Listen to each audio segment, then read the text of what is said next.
다같이 포럼 사회적 협동조합하고 같이 보수 교육을 하게 됐습니다. 원래 이제 그 시니어브리지 아카데미 수료를 하시면 선장 답사가 있는데 그걸 오래 못했어요, 코로나 때문에.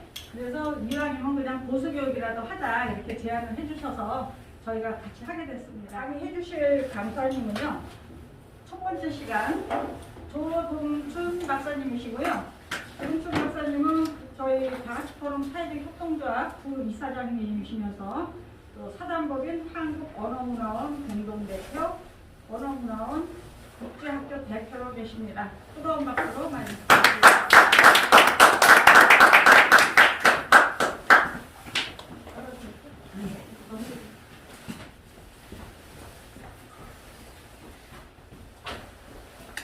오늘 이 프로그램이 굉장히 타이트합니다.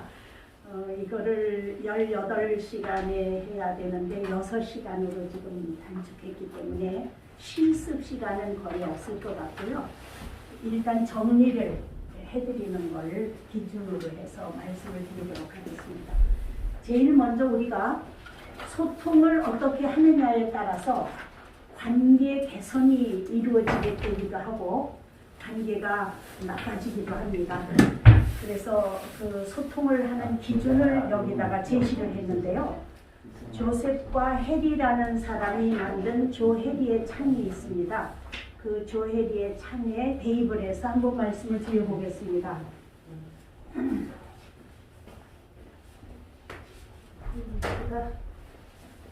제일 먼저 세로로 보게 되면 남이고 가로로 보게 되면 난데요. 자, 지금 나는 공개적 부분이라는 게 어떻게 되어 있습니까? 동그라미가 되어 있죠, 위에. 그리고 이쪽에 남에도 동그라미가 되어 있죠. 그러니까 나도 알고 남도 알고 있는 부분이라는 겁니다. 그러면 저를 이렇게 보시면 제가 어떻게 생겼는지 대충 아시고 키가 얼마 정도인지 대충 아시고 그 다음에 이제 뭐 기타 등등 어떤 옷을 입었는지 아시고 이렇게 공개되어진 거예요. 제가 어떤 설명을 하지 않았는데도 이미 알고 있는 거지 않습니까? 근데 선생님하고 저하고 아주 친한 사이가 됐다. 그러면 이미 저에 대해서 많이 알고 계시겠죠. 그럼 공개되어져 있는 부분이 크겠죠. 그러니까 관계가 폭이 넓은 거죠, 말하자면. 자, 그런데 밑에로 보면 비공개적 부분이에요. 비공개적 부분은 뭐냐면 나는 알고 있는데 남은 모르고 있는 부분이죠. 나 자신은 알고 있는데 남이 몰라요. 그건 뭐예요? 제가 알려줘야 되는 거죠. 친하지 않으면 모르는 거죠. 그래서 이 관계를 개선해 나가기 위해서는 공개적 부분을 좀 넓혀줘야 되는데 그러려면은 내가 남에게 오픈을 많이 해야 돼요. 근데 대상에 따라서 오픈을 해야 될 사람도 있고 안 해야 될 사람도 있어요. 오픈을 해놓으면 그거를 또 나쁘게 평하는 사람도 있거든요. 그러니까 예를 들어서 제가 이제 어떤 고민에 쌓여 있다 이런 거를 이제 말씀을 드렸단 말이에요. 그런데 선생님의 심성에 의해서 그걸 나쁘게 다른 사람한테다가 얘기할 수도 있거든요. 또 그거를 굉장히 좋은 쪽으로 얘기를 했는데 받아들이는 사람이 또 나쁘게 생각을 할 수도 있거든요. 그러니까 이 나를 오픈하는 거를 자아 개방이라고 이름을 붙였거든요. 나를 열어라, 개방해라 이렇게 이제 말씀을 드리면 나를 개방하기는 해야 되겠는데 어떻게 개방해야 될 것이냐, 누구에게 개방해야 될 것이냐 하는 거는 그때그때 상황에 따라서 우리가 고려해서 선택을 해야 된다, 결정을 해야 된다. 무조건 나를 개방하는 것만 좋은 거는 아니니까요. 자, 그러면 여기서 공개적 부분과 비공개적 부분은 정리가 됐잖아요. 그럼 저쪽에는 맹목적 부분인데요. 자, 나는 모르고 있죠. X죠. 그런데 남은 알고 있죠. 이거는 이거하고 반대예요. 여긴 나는 알고 있는데 남이 모르고 있는데 저쪽은 남은 알고 있는데 내가 모르고 있는 거예요. 다시 말하면 어떤 버릇 같은 게 있지 않겠습니까? 제가 예를 들어서 말을 하면서 고개를 자꾸 이렇게 끄덕거리는 버릇이 있다면 나는 모르고 끄덕거리고 있는데 보는 사람이 볼 때는 아 저분은 왜 저렇게 고개를 끄덕거리지? 이렇게 벌써 그 생각을 하게 되죠. 파악을 하게 된단 말이죠. 그래서 상대방하고 나하고 관계가 좋으면 피드백을 해줍니다. 알려줘요. 아 이거 알고 계시나요? 말씀을 하실 때 고개를 이렇게 끄덕거리는데 한 번만 끄덕거리면 좋겠어요. 이렇게 피드백을 해주면 그래요? 내가 고개를 그렇게 끄덕거렸어요? 이렇게 자기를 자기가 파악하게 되는 거죠. 그래서 공개되어지는 겁니다. 나까지 알게 됐으니까 남이 이미 알고 있는데 그래서 공개적 부분이 확대되어질 수가 있습니다. 그래서 우리가 공개적 부분을 확대하게 되면은 공인이라는 이름을 가질 수가 있게 되겠죠. 공공연하게 아는 거예요. 선생님께서 사생활에 어떤 문제가 있는데 그거를 누구도 관심 안 갖지 않습니까? 그런데 공인들은 별것도 아닌 거를 다 뭐 이렇게 우리가 그 매스컴을 통해서나 SNS를 통해서 막 공개를 하잖아요. 그런 걸 보면 사람들이 아무 이해 상관이 없는 사람인데 왜 저 사람들 저렇게 관심을 갖지? 이렇게 생각을 할 수가 있는데 실질적으로 보면은 벌써 이미 공개되어진 부분이기 때문에 그분에 대해서는 일반적으로 많이 알려져 있는데 새로운 부분에 대한 거를 거기에다가 제공을 하니까 이제 관심들을 갖게 되는 거죠. 그래서 우리가 공개적 부분을 폭을 넓혀 나가기 위해서는 피드백이라는 과정이 있고 자아 개방이라는 과정 두 개를 통해서 이제 나를 오픈시켜 나가게 된다 하는 것입니다. 그러면 미지적 부분이라는 건 무엇이냐 하면 나도 모르고 있고 남도 모르고 있는 거예요. 자 여기 X죠? 여기도 X죠? 남도 모르고 있고 나도 모르고 있는 거. 그러면 어떻게 해야 할까? 그거는 여기서 통찰이라는 과정으로 한다고 했는데 이 통찰을 우리가 더 정리해 보면 터득하는 거다. 터득하는 거다. 내가 알고 있어서 개방하는 것도 아니고 남이 나한테 알려주는 것도 아니고 내면에 있는 나도 모르고 남도 모르고 있는 부분이 있지 않겠습니까? 이런 거를 터득해 나가는 거. 이런 거를 우리가 그거였구나. 내가 그런데 재능이 있었구나. 나도 몰랐는데 이런 게 이제 미지적 부분입니다. 미지적 부분을 공개해 나갈 수 있는 거죠. 그래서 누가 와서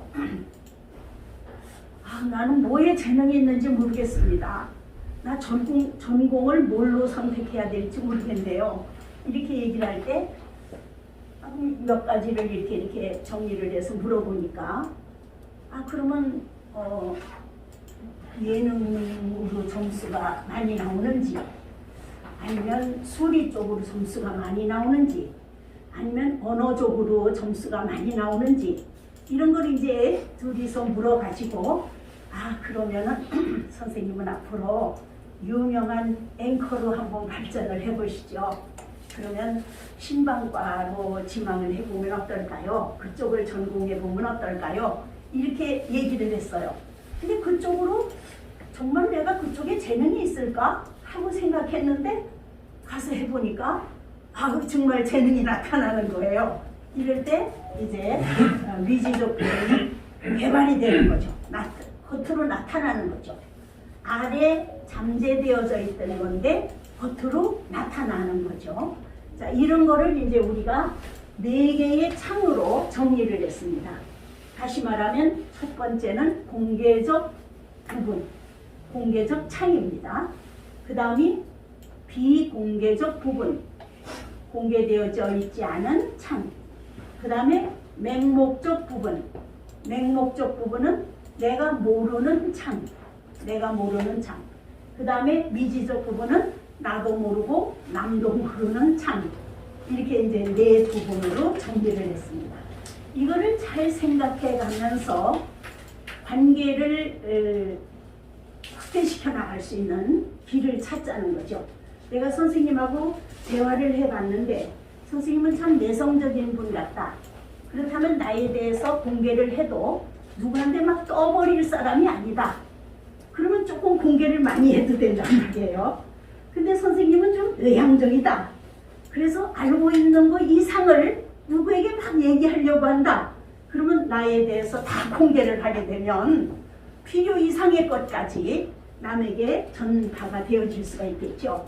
그래서 이것저것을 이제 다 고려해서 상황과 상대에 따라서 또는 시간에 따라서 장소에 따라서 그래서 공개해서 자아 개방을 할 것인가 안 할 것인가를 정해야 될 것이고, 그 다음에 이 선생님이 어떤 습관을 가지고 있는데 내가 선생님한테 그냥 선생님 그 안경을 쓰시니까 좀 예리해 보이십니다 이렇게 얘기를 하게 되면 선생님이 별로 친하지도 않은데 그런 얘기 지적을 받았을 때 기분 좋아하지 않게 되죠. 그럼 이 선생님은 저에 대해서 안 좋은 감정을 갖게 된다는 거예요.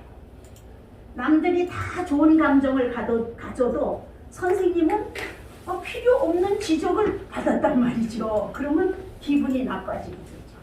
그래서 우리가 좋은 점을 지적해 주는 거는 별게 아닌데 개선해야 될 점을 지적해 주는 거는 신경을 써야 된다는 겁니다. 그래서 피드백은 가려서 해야 됩니다. 여기서 우리가 이제 역량 개발을 하기 위해서 역량 강화를 하기 위해서 세미나를 하는데 이럴 때도 어떤 점을 이제 선생님을 코치해 준단 말이에요. 이게 피드백이거든요. 그럴 때 기분 나쁘지 않게 피드백 해줘야지 기분 나쁘게 피드백을 받게 되면은 오히려 역효과가 나타나요. 관계에. 그래서 돈 주고도 살 수 없는 인간관계를 만나가지고 소통을 잘못해서 관계를 망치는 일도 있거니와 아니면 또 관계가 아주 돈독해지는 그런 경우도 있단 말이죠. 자, 그래서 제가 굉장히 여우였댔거든요. 말라가지고 사람들이 보면은 뭐라고 그러냐면 굉장히 날카롭게 생겼다고 그러는 거예요. 근데 난 내 마음이 내가 날카롭지 않거든요. 날카롭게 생겼다고 그러니까 그게 충격이에요. 내가 날카롭지 않은데 난 굉장히 좀 무덤덤한 편인데 이렇게 생각을 하는데도 남들이 볼 때는 날카롭다고 피드백을 받는 거죠. 결혼을 했더니 남편이 뭐라고 하느냐 하면 당신은 신경초 같은 사람이라는 거예요. 그래서 그게 무슨 얘기냐고 했더니 조금만 건드리면 신경이 파르르 한다는 거예요. 파르르 안 그런데 내가 정말 신경이 그렇게 파르르 하나? 다시 말하면 피드백을 받는 거죠. 제가. 저는 몰랐던 거죠. 그 부분에 대해서.